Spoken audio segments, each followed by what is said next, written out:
Hello, and welcome to Talk About Strange. Thank you for joining me here today. It's actually been a month since I've shared anything, so I'm really excited to be back here today doing this, taking this opportunity. Some of you guys probably joined me Sunday for the live show, so you might already know that I was coming down with a cold at the time. So I got to tell you, I barely pulled off that live show Sunday, and then after that, man, I just broke right down from there. So the past couple of days, I've been a complete wreck. It's one of those colds that attacked my muscles and stuff. So I don't know, anything damage I'd done in the past or weaknesses I had, it just dove right in. So I was wiped out for the past couple of days. But anyway, I'm really happy to be back here today. I'm going to try to do this. It's like I said, it's been over a month since I've been able to share any of your shares, your stories that you've sent in to me. So I'm falling behind. Things have just really got to get back up and going again here. For now, let's go ahead and get to this. It's a Nutty Bigfoot and two roadside ghost stories. So, all right, here we go. See if I can do this. My throat still hurts. Dear Steve, my name is Tiffany. I had an encounter I'd like to tell you about. I would be honored for you to share it. And I have other stories I will share with you as well. I have to do 2 individual projects for my college class first. I'm studying for my Bachelor's of Science and Healthcare Management degree, and I graduate in August. One story goes hand in hand with this one from years earlier, but the others are ghost stories, and one is a possible UFO. Thank you for sharing my stories. I have enjoyed hearing you tell the stories that other people's experiences. I've never thought I would see a Bigfoot myself, but it seems life had other plans. I just thank God that it didn't harm me. I already have enough injuries. I have developed a cataract in my right eye, and we'll find out when I'm getting surgery to have that removed next month. I also need surgery on my right shoulder. It seems like something is after my right side because that is my main side. Again, thank you for the wonderful stories and letting me share mine. It feels good to know there are other people out there like myself. Here we go. In 2021, I was in an abusive relationship. I got out of it because he beat me up and I went to jail for it. Yes, in Alabama, where I live, they put both the people in jail in a domestic violence case. Wow, that's terrible. After I got out of jail, my brother let me live with him. I was able to buy a car and a 5th-wheel camper to renovate and live in. While renovating my new home, I noticed some baby squirrels playing out in the woods. They would play and hide behind the trees and look at me from behind them. Then I noticed that they would race each other along the wood line and stop and look at me. After a little while, I would run along the wood line with them, and they really seemed to like it. I started leaving nuts on a stump for them. One day I was washing my car. It was a clear day, and I had my glasses on. I could see clearly. I was looking in the back of my brother's truck bed for the Windex to clean the windows when I heard this grunt. So I stopped and just listened for a moment because I wasn't sure what I heard. I heard another grunt, and I looked up in the direction I heard it from, which was the same wood line. Just at the wood line beside the big tree stood a Bigfoot. My mouth was hanging open in shock. Yeah, I bet it was. My head was trying to wrap around what I was seeing. It wasn't registering what it was, or that it was, in fact, a Bigfoot. It looked at me, it looked like a young adult. It had sparse hair on its face and chest, but had thick brown hair all over the rest of its body. It was about 8 to 9 foot tall and very muscular. It stared at me for a moment, then turned and ran along the wood line and back into the woods. He made no noise, but ran very fast. I think the nuts I left on the stump for the squirrels may have attracted the Bigfoot, and he may have been there, making his way there to get the nuts, but was startled by me washing the car. I don't think he wanted to hurt me. As fast as he ran, he would have had no problem getting me because I was only about 150 feet or less away from him.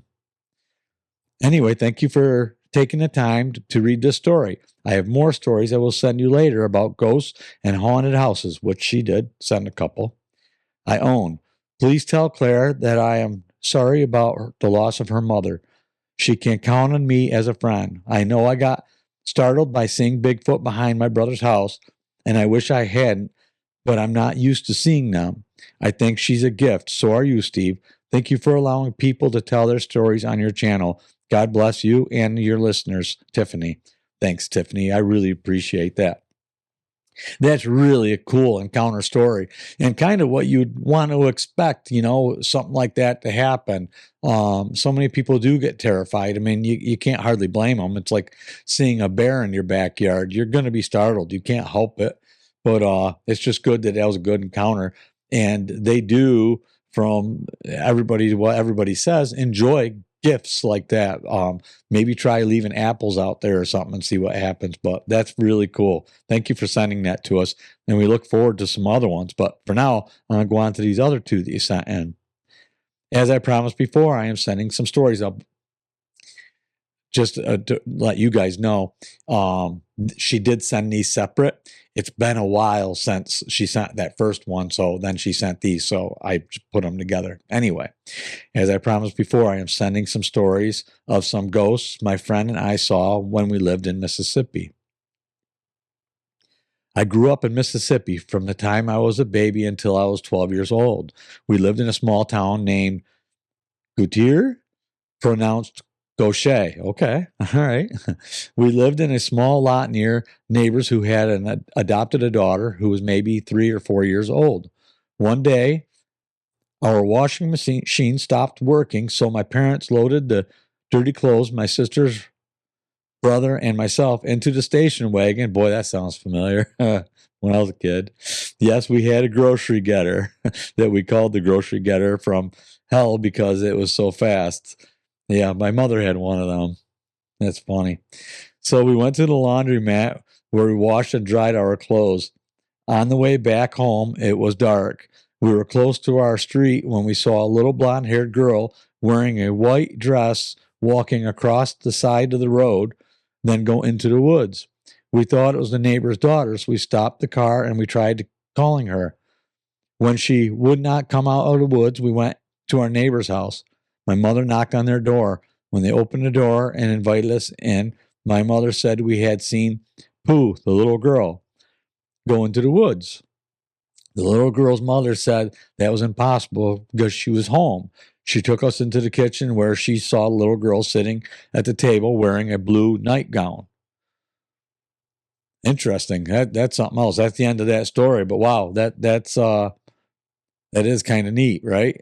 I'm going to continue and see if it just ties in.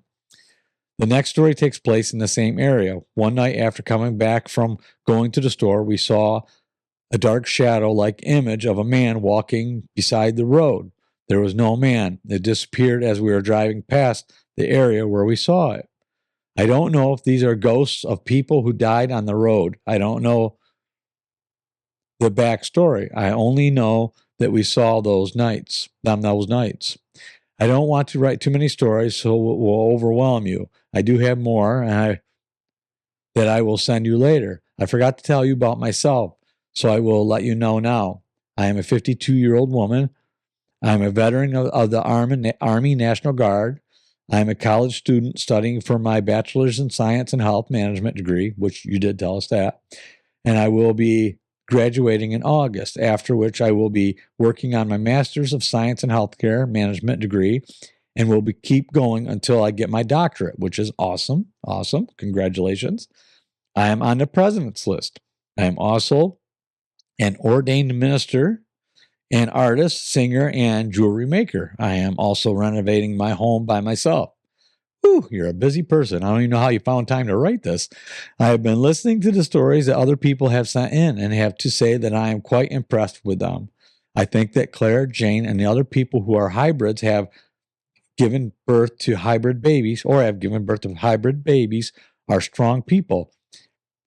If I knew them, I would also protect them because I know how cruel people can be, as I have been an outcast by own members of my family and have been bullied all my life. I know what it's like to be alone in this world. I also have a blood of a different kind of being. However, I will tell you that story at a later date. God bless you, Steve, and all of your listeners of the channel. Tiffany. Anyway, hey, Tiffany, thanks a lot for sharing that with us. They're neat little stories. You get a lot of those roadside ghost stories throughout history. There's been a lot of them, and I welcome any other people that have some of those stories that they want to share with us. I really got a kick out of the Bigfoot story, getting your picking up the nuts from the squirrels. So that was kind of cute. Anyway, yeah, go ahead and send some more stories into us. I'm sorry it took so long to share these ones, but here they are. So I hope you guys enjoyed. Thanks again for joining me. This is kind of a short one. Lucky for me. And I'll get back to you. I got more coming up, so I'm going to keep going. Anyway, we'll see you again real soon. Thanks.